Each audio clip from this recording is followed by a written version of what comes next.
Porque podemos seguir sempre com a alegria de ter a Bíblia e não esconder a Bíblia de ninguém e de nada. Estamos num tempo que as pessoas estão fugindo das escrituras, aquela coisa toda, E o medo de citar as escrituras, que no universo acadêmico, por influência do senhor Antônio Gramsci, o italiano, que disse que iria fazer uma revolução no mundo, o movimento socialista, não mais com armas, pela luta material. Porque essa foi a proposta marxista. Ele inverteu a ordem. Nós vamos fazer agora no campo das ideias.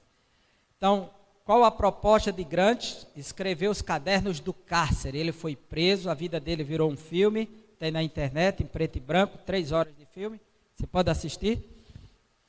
E estão fazendo um novo filme dele, porque comemorando o aniversário dele, está sendo produzido nesse momento.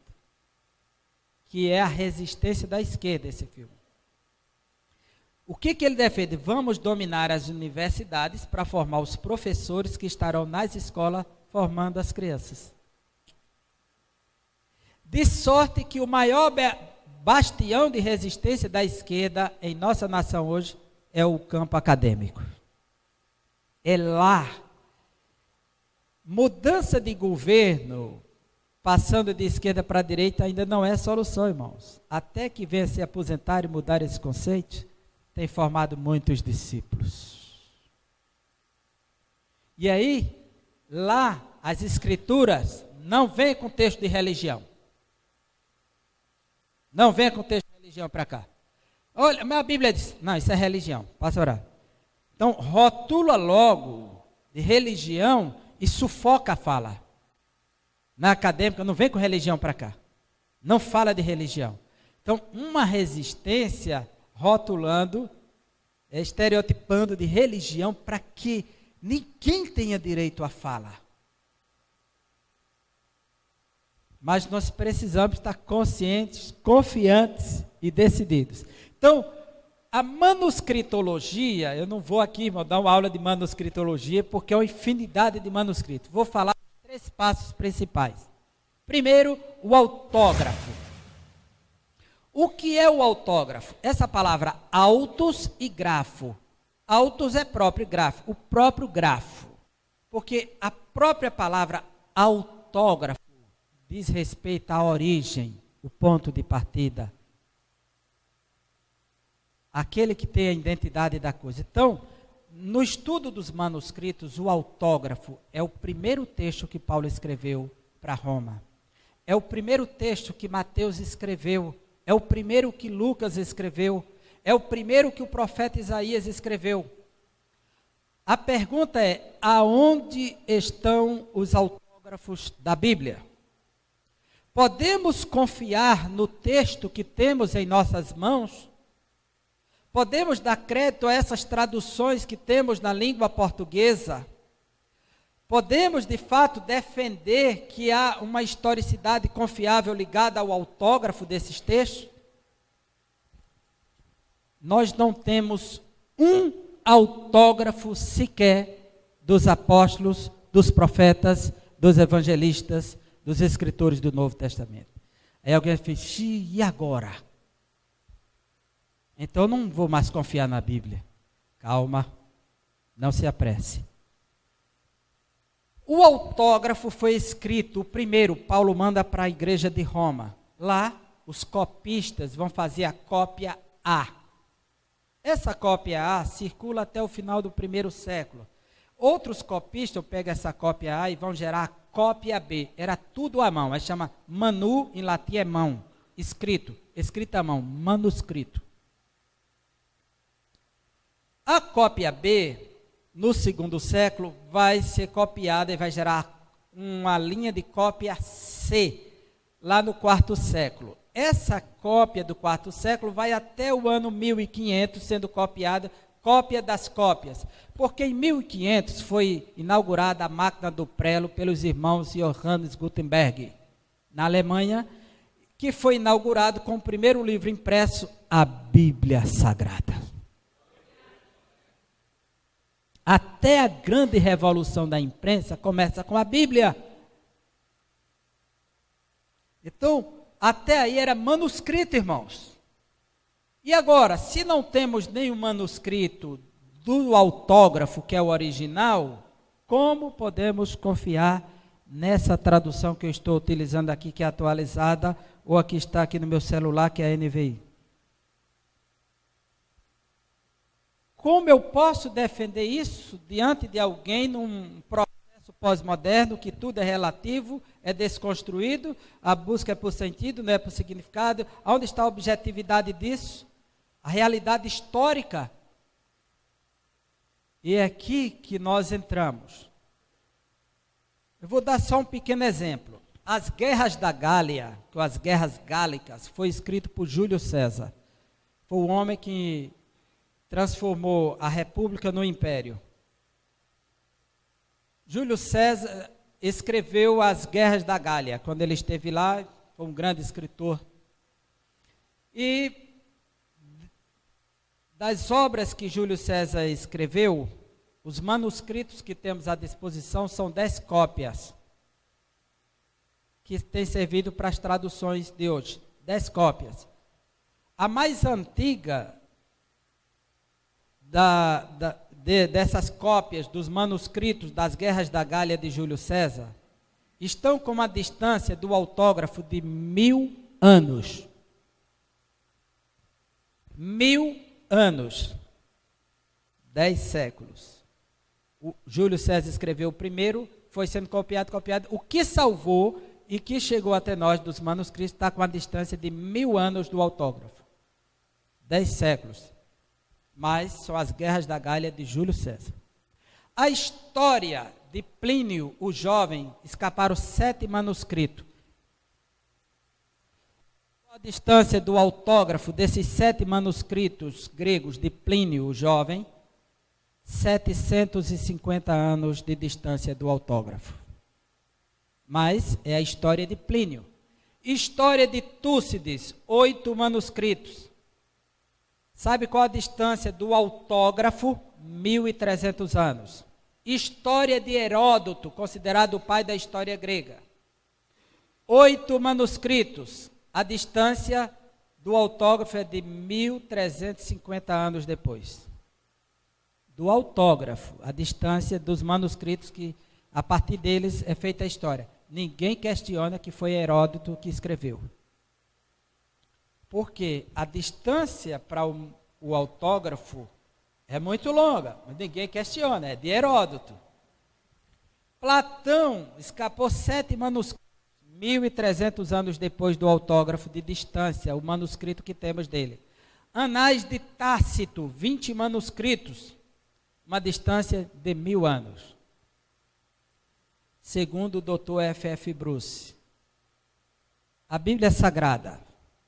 O último dos apóstolos a escrever foi João, por volta do ano 96 da era cristã.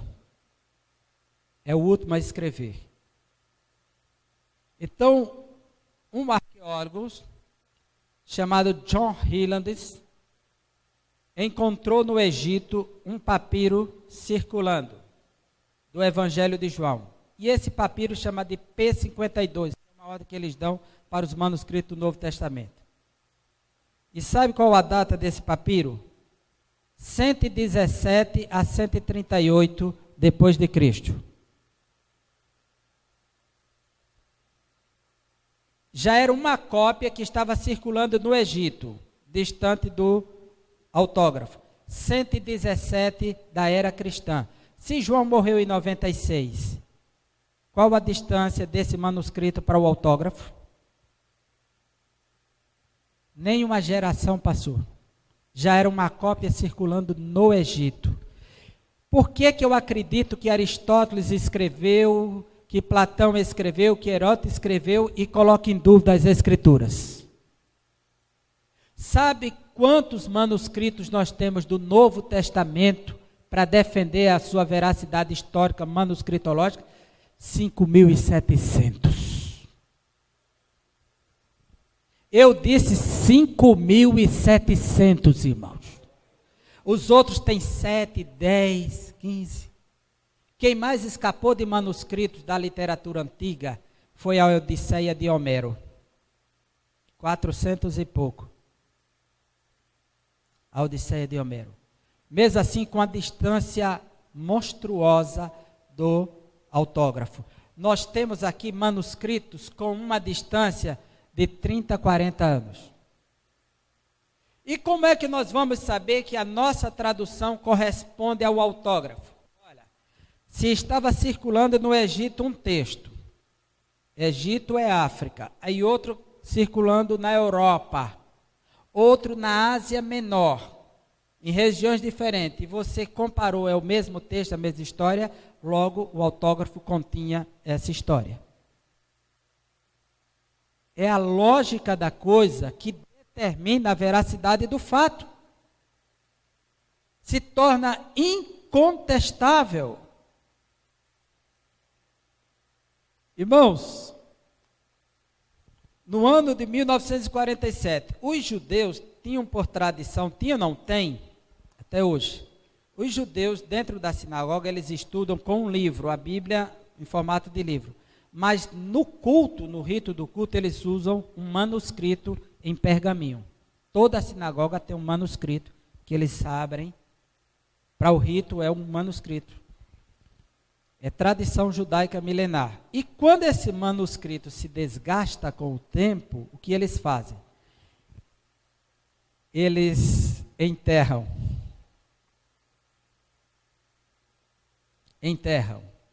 Então eles fazem o enterro, todo um ritual de enterro da sinagoga para enterrar aquela. E aí uma família doa um novo manuscrito. Então isso dificultou para encontrar manuscritos do Antigo Testamento. Nós temos muitos manuscritos do Novo e pouquíssimos do Antigo.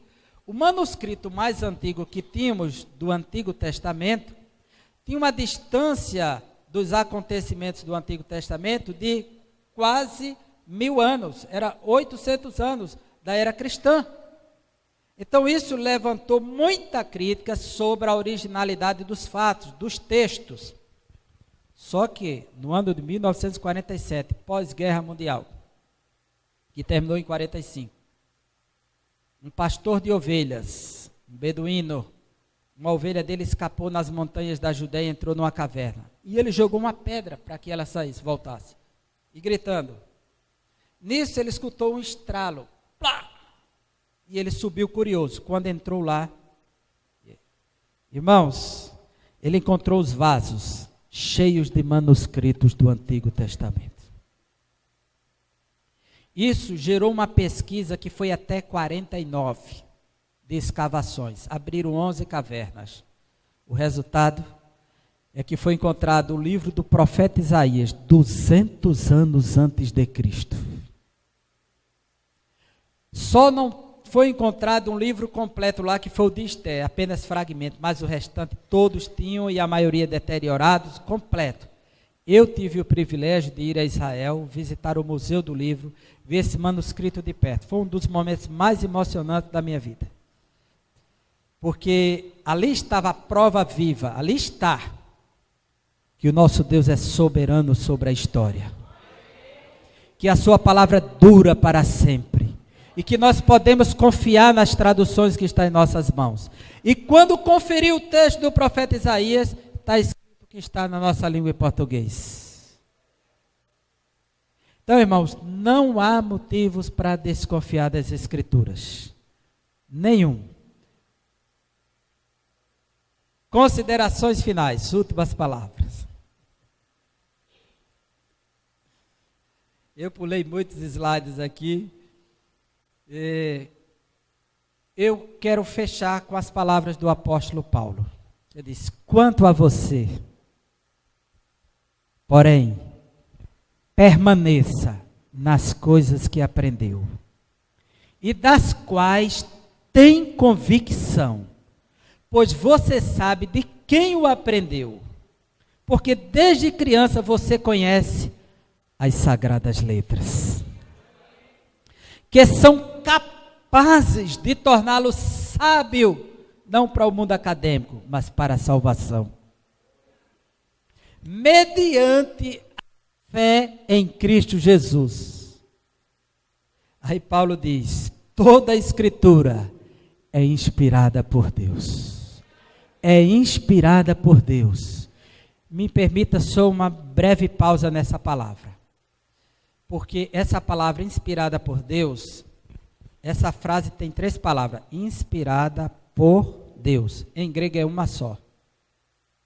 Theopneustos.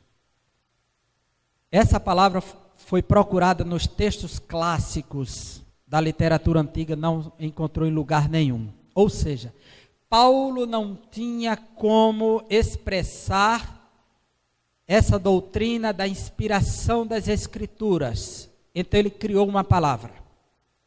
Theopneustos. E o que quer dizer theopneustos? Soprado por Deus, inspirado por Deus, respirado por Deus e expirado por Deus. Ou seja, você não é um ser humano, você inspira, transpira e expira, não é? Você não faz tudo isso? Que prova que você está vivo, seu coração está batendo, o sangue está sendo bombeado. De igual modo, quando diz que a Escritura é inspirada, é você ouvir as batidas do coração de Deus. O soprar de Deus, a vida de Deus tocando a nossa vida. Toda a Escritura contém a vida de Deus, irmãos. Quando eu abro as Escrituras, eu sinto o respirar do Todo-Poderoso. Porque ela tem vida em si mesma e ela é eficaz. Toda a Escritura é inspirada por Deus e útil para o ensino, para a repreensão, para a correção e para a instrução na justiça.